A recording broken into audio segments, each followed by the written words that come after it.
Good morning. It's a good morning in Uganda. What's the time? What's the time? It's 7:40. What's the date? It's a Monday, 24th of October, and we are back here. Thank you so much, and welcome to It's Prize. And I'm here with my sister. What's your name? Rachel's show. Yeah, if you have not connected to Rachel's show, please kindly connect to her. And if you have not subscribed to my YouTube channel, It's Prize, and you like my kind of content, please kindly subscribe. Rachel is eating arrowroot. That is arrowroot.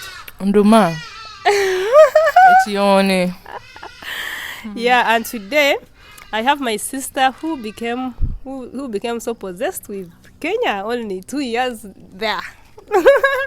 And she's here today to tell us about her culture shocks. Last time she told us good things about Kenya, and today she's going to be telling us culture shocks.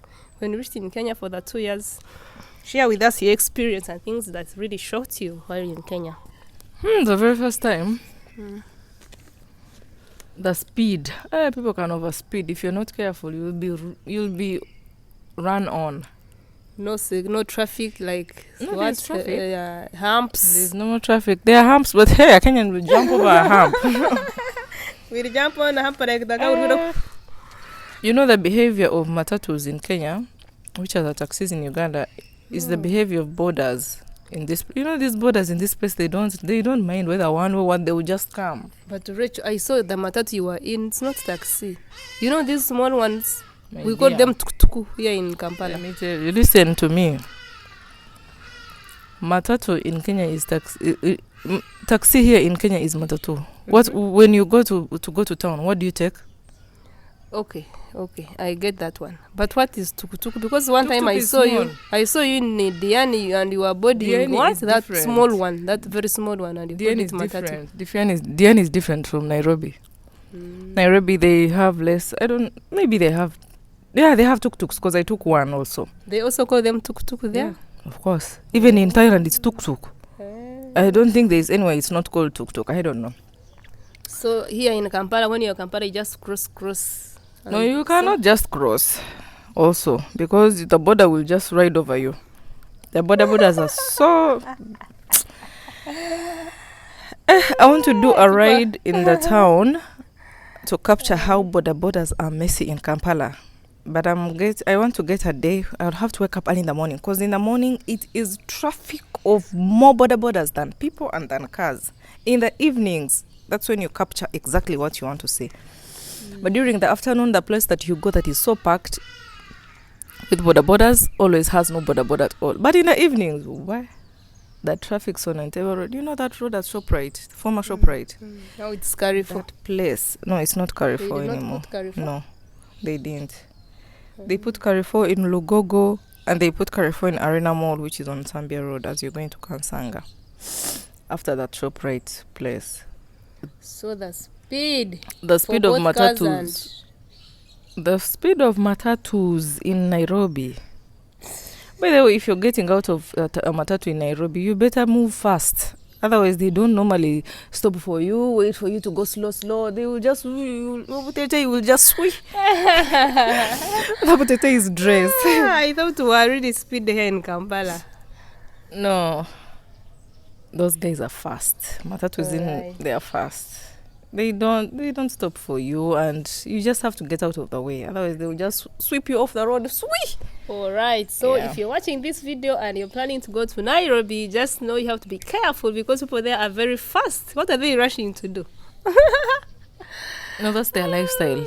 Nairobi is generally fast. Okay. You see, like I was in Mombasa. Mombasa is slow. You can take a matatu, it can stop. A tuk-tuk will stop. Hey. Nairobi. So we are talking about rushing Nairobi. Going somewhere to do nothing. Okay, that's Nairobi. Yeah, that's Nairobi. What else that shocked you? The food. Even yesterday we cooked here and then we had soup and all.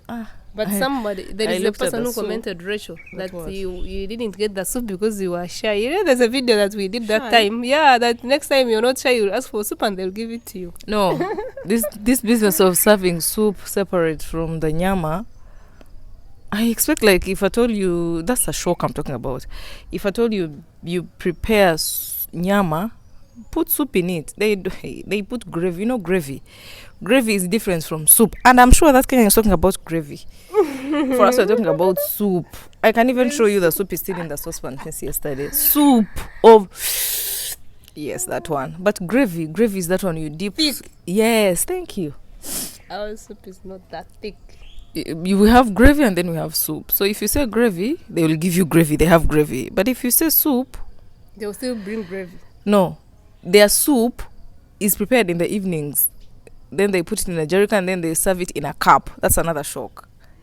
If you tell a Ugandan that they are selling, they're giving you soup in a cup. Not Real this, cup 40? yes. Not this tea, not this soup of 5-star restaurant kind of cup soup. No.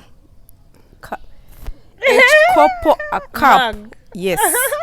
I was shocked. And then when they brought it to the table, I was like, can I take a picture? The person I was with was like, no. Because for him, he was going to get embarrassed. But me, I wanted to be like, oh my God, you people see there is a cup here which It's has soup. And it's for tea. Okay. You know these metallic cups Yeah. of long time ago? Yes. They had served in that cup. Hey. What about plastic? They also put in They plastic? also put in plastic. Yes. Small, big, what? Yes, they do. Yeah. But I have So seen it's a people shock. like take soup in cups, but like different cups. Mention exactly. I remember That cup had like 2 handles, very small and 2 Now handles, and that it's you- specifically for soup. Leave alone. I told you, leave alone 5-star kind of soup. This is soup from Achibanda, soup from these local hotels and restaurants. Those ones, soups from the roadside. That was Nairobi or? Both, all Everywhere around, Kenya. everywhere in Kenya. They will serve you soup in a cup, a real cup of porridge. So that one Yes. shocked you about food. But It shocked me. They have soup, Not but their bad. soup is not for like food and all these things. special. They prepare it in the evenings. How can And you then- prepare soup in the evening? What about we want soup at the lunch? How come you wait for evening Then take you- soup? Then during the day, That's their what soup really- is thick, gravies, what this. We want, as So you're eating that their soup matoke, in evenings, you like dip evening it soup. in and It's yes. called evening soup. Mbene, let us just give it a name, but they don't have it like that. Wow, it was a real shock because in Uganda, soup, beans, soup, Bean soup. meat, soup, chicken, soup, everything soup. What else? Nothing else. However, the very first time I went to Nairobi, I went with a friend. Hey, do you know in the house we were putting on socks? We were shaking, we were in sweaters. I'm like, how it is. And outside, it's not like that time, the time I was there, it wasn't like showing that it's going to rain or what, but it was cold. It was cold. I'd never experienced that cold. And I think that time I hadn't gone to any European some country. snow? So, Or no. just- Just, it is, Nairobi is cold. Until people are putting on gloves, it is cold. You know that kata cold? Yeah, we don't put on gloves, so that coldness. So No, we don't to have reach that. that extent. No, we of don't gloves. But you've been in Qatar when it's cold. Woo, yeah. Thank Yes. you. Now, me, that one I had it in Nairobi for the first time, and it gets even worse. It is cold. Okay. But in Mombasa, it's different. Mombasa is hot. But it can also get cold. How but long not from that Nairobi to Mombasa? cold. 4 hours by train. That's very slow by train. By That train. train is very fast. Yes. Compared But to by bus. bus is like 8 or something, yeah. Okay, the weather. Okay. Yeah, the weather is cold in Nairobi most of the time. Part of the year is cold. Some year, I don't know which month, but hiyo cold unakuwa hivi. Next. So if you're traveling to Kenya, please research about the weather. Research, Otherwise, don't you just reach move. and you have to. You cannot walk without a sweater. You will die. They can just move in Uganda, but Kenya, they have to do some research. In Uganda, you can You can come, survive. you know. Like this sweater is enough. This is Yeah. my thickest. This is all I need for the cold weather. in Do I even have Uganda. a sweater? Yes, I do have a sweater. And then casual smart. You know, in Uganda, you'll meet somebody who has gotten a job and they are dressed up, tie up, like Yeah, robots. office. Yes, that kind of look. But in Kenya, they are chill, they are relaxed. The offices are not that strict. You just wear your blouse and skirt and simple shoes and you go to the office. You go, but you find a Ugandan has high heels for the office and flat shoes for the what and ta ta ta ta. Hey, So, those are Ugandans. But Kenyans, simple. they are smart, Just enough. but not like, exaggerated. You know, extreme. they are relaxed. Chill out. Yes. It's just a job. Yeah, and then in Uganda right now they're open to dreadlocks like almost everywhere until even courts. But the first time I saw a lawyer with dreadlocks in Kenya, I was like, huh? But now when I came to Uganda, even my closest friend has dreads and she's a magistrate. So yeah, they've adjusted. But when I went there, it was a shock. Like, you go to office with dreads? You're a lawyer? What Something about, that. like, do they do too much makeup, eyeshadow? Yeah, makeup is everywhere. Like that. They that lighten real themselves. one. They do everything. Yes, makeup is there. As in, every woman wants to look beautiful with makeup. So yeah, they do makeup. Even in Uganda, they do makeup. Yeah, Okay. it's not a shock, but only that they're not too much. You know, they dress smart. But I feel like Simple. in Uganda we over exaggerate things like You don't want to lose that job. robotic kind of dress code and walk. The Kenyans, they are chill, they are relaxed, their bosses are chill. They're like, the culture is more laid back. But here I think we are too excited. Is there anything else that's shocked you in Kenya? Yeah. Or Mombasa or what other place? I don't even know. I don't know, for some reason I find their security guards, their traffic, their police too strict, too serious, but they're easily bribed. Yeah, you can bribe them and whatever, get away with it. But they are serious. Hey. They look serious, but when you say pesa ngapi, yeah. No, you don't say pesa ngapi. You have to speak to Kintu them in a kidogo. way. No, you don't speak direct. You have to say it in a way that now they will understand that. But not You want exactly. to, but not exactly, because it's a public service. Somebody might be recording and then you might go viral. But even the same thing in Uganda, you can give them kitu kidogo and they let you go. Yeah, so same. But I feel more comfortable in Uganda with the traffic, with the officers and police officers than Kenya. Kenya, I feel like, if these guys get me and put me in jail, I will never get out. I'm scared. Yeah, of I course, don't know, being for a some foreigner. reason. And then being Just a being a foreigner, foreigner, of yeah, I course, think that's I fear like- their security more than Ugandans. Uganda. I can be like, now we're civil. You speak around. Tufenate turi mu kintu. No. So then I feel like in Kenya, okay, I can speak Kiswahili, but I don't know. I'm just scared. Your security looks to be more tough than In the one. Kenya? It's like they're serious and they don't want to play. Hey. So yeah, to me their security was. And then the time we were there, was it Sakaja? Sakaja? The one who is the governor, who wasn't yet a governor, who declared it's okay to film. So I was filming with other YouTubers on the streets of Nairobi. They would say, don't film here. Hey, me, I was holding my phone. Hey. They say, don't film. I'm like, hey. It was bad. Like, I fear that security that bad. Filming was not open. Right now, they allowed them to open. They allowed them to film. But then they're like, don't film here. Now hold your camera. Then you have to hold it like this or like this. Who was saying on that? your The umbilical cord. security man? Or No, some the YouTubers? The YouTubers I was with. So we're filming. So they gave them the freedom to film, but still you have to be somehow careful. No. You can film freely, but then you have to be careful. Of course, Nairobi is like here. Like, they will snatch your phone anytime, anywhere. So you have to be just careful. Only that now they have freedom to film on the streets. Oh. But for as long as I think you're not filming people's faces and properties and all, and then obviously filming someone's shop, it's now that's Common you're invading sense. my privacy. They gave them freedom, but use your common sense when you're filming. Okay. So That's interesting. security, I fear your security. And then, in Kenya, they are very passionate about their language, very passionate about their country. Please, you must know at least mambo poa. Sasa, and then you look at them like this. They might even abuse you. How can you not know and you're here? So they assume you should know.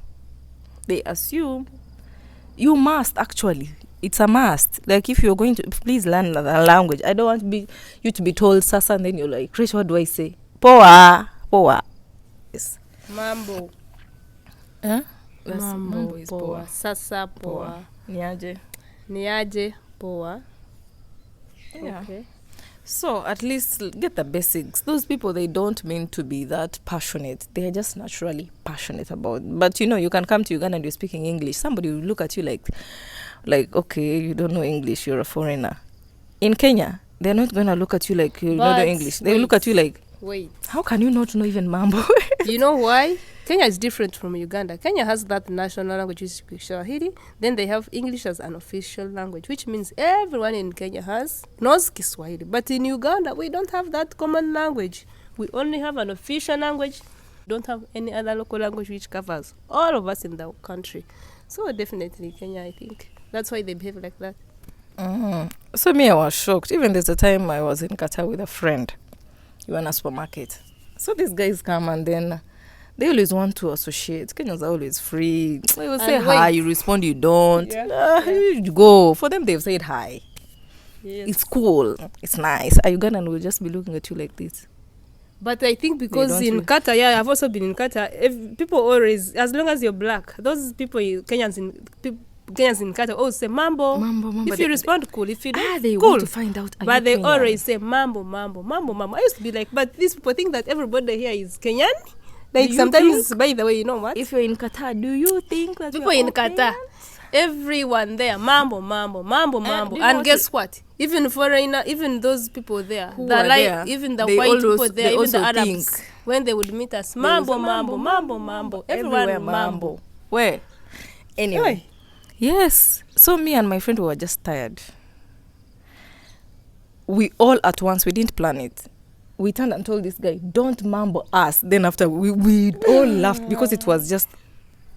But now we know. Like now I know. It's a mambo sepo and I move on because now it's in my mind that this is how these people are. You cannot remove it away from them.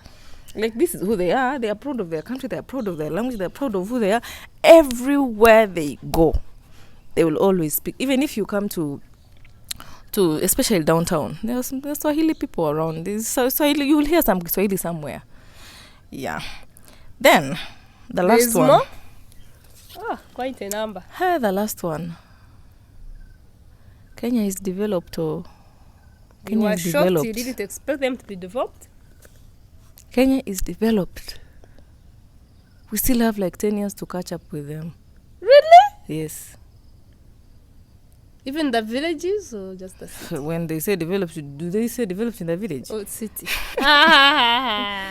No, the city is developed. So we are comparing the cities. Yeah. Yeah, they are developed, to be honest. That was a shock for you, didn't expect that. And then, I don't understand Kenyans. You're developed, you build a very tall building in Kasarani, in wherever, in all those places, and then you don't give it a lift. It is 10 floors up. 10 floors and no lift? No lift. In Uganda, the highest you will find... Business building? Residential. Okay. And there's no lift. Why? Why are you building That's too tall. That's too tall. Not have a lift.